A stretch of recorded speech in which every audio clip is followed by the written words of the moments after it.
मिला।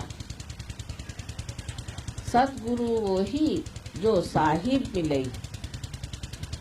जो आपको परमात्मा से मिलाता है वो सतगुरु। फिर गुरु जो कि परमात्मा के बारे में बातचीत करके आप में धर्म बिठाता है।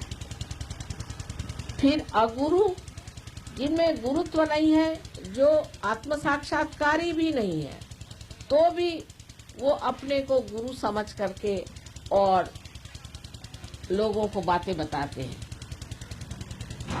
और पैसा ऐसा भी लेते होंगे। जैसे हमारे पादरी साहब हैं, समझ लीजिए, या पोप साहब हैं, ये लोग अगुरु हैं। इनमें कोई भी इनकी कुंडलिनी जागृत नहीं हुई है, इनमें कोई विशेषता नहीं है और धर्म के नाम पे चर्चा करते। ऐसे अपने देश में बहुत से लोग हैं, अधिकतर अपने सारे शंकराचार्य ऐसे ही हैं। एक शंकराचार्य कांची के जो पुराने छोड़ करके सब शंकराचार्य बिल्कुल अगुरु हैं। उनकी कुंडलिनी तो नीचे में बैठी हुई है और जिनकी कुंडलिनी भी नहीं चढ़ी हुई उनको हम लोग गुरु मान लेते हैं। क्यों मान लेते हैं? इनका इलेक्शन होता है, इलेक्शन हो सकता है गुरु का। परमात्मा से ये आनी चाहिए ना चीज, समझने की बात है। ये तो चीज परमात्मा से आनी चाहिए। फिर उसके बाद में होते हैं जिनको कहा जाता है कुगुरु। वो लोग होते हैं जो ये तांत्रिक जो राक्षसी प्रवृत्ति के अत्यंत दुष्ट स्वभाव के लोग होते हैं, वो अपने को गुरु मान लेते हैं। और ऐसे बहुत से गुरु जिन्हें कि हम अत्यंत दुष्ट दुराचारी, इस तरह के लोग आज गुरु बन के बैठे। और इस बंग देश में तो सब के सब आके न जाने कैसे, जैसे गंगा जी सब हिमालय से अपनी जड़ी बूटियां लेकर यहाँ पहुंची हुई है, ऐसे ये न जाने कहां से सब मिलजुल करके बंगाल पे आकर बैठ गए और बांग्लादेश को पूरी तरह से गरीब बना दिया, इनको लूट लिया। इस सस्य श्यामला भूमि में उन्होंने जो जो हरकतें की हैं वो हम जानते हैं, क्योंकि सूक्ष्म में आप देख नहीं सकते। आप सोचते हैं नक्सलाइट ने ये किया और कम्युनिस्टों ने ये किया और कांग्रेस वालों ने ये किया और अमके नेता ये किया। इन लोगों का किसी का दोष नहीं। ये वातावरण जो खराब हो गया है, वो वातावरण खराब करने वाले ये तांत्रिक, ये दुष्ट आदमी है।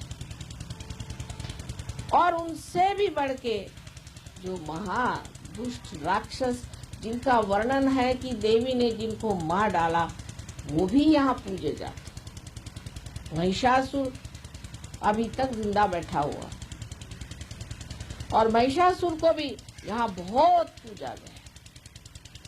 जिसको देवी ने यहाँ मारा उसी महिषासुर को आपने पूजा है।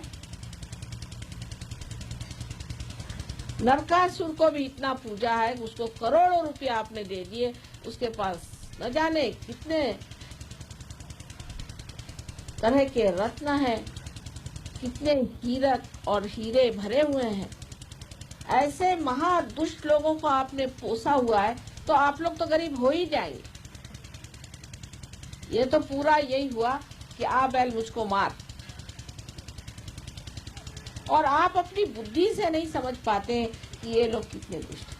आज पूजा के समय में एक माँ को चाहिए कि बताया जाए, पूजा के लिए सबसे पहले जाना जाए कि आप ही अपने गुरु हैं और किसी को गुरु बनाने की जरूरत नहीं। हम तो कोई गुरु नहीं है, तो फिर गुरु अगर होते तो आप लोग परेशान हो जाते। लेकिन माँ से बढ़ के गुरु कौन है? माँ तो सब गुरुओं की भी माँ है। और आप चाहे तो हमारे चरणों में बैठे, चाहे हमारे गोद में बैठे, चाहे हमारे सर पे बैठे, हमारे आप बच्चे हैं। बात और है, तो भी ये बात कभी भी नहीं मानी जाएगी कि कोई राक्षस या इसे हम लोग कहते हैं कि नेगेटिव पर्सनालिटी, वो आकर के आप पे छा जाए। ऐसा अगर घटित हुआ तो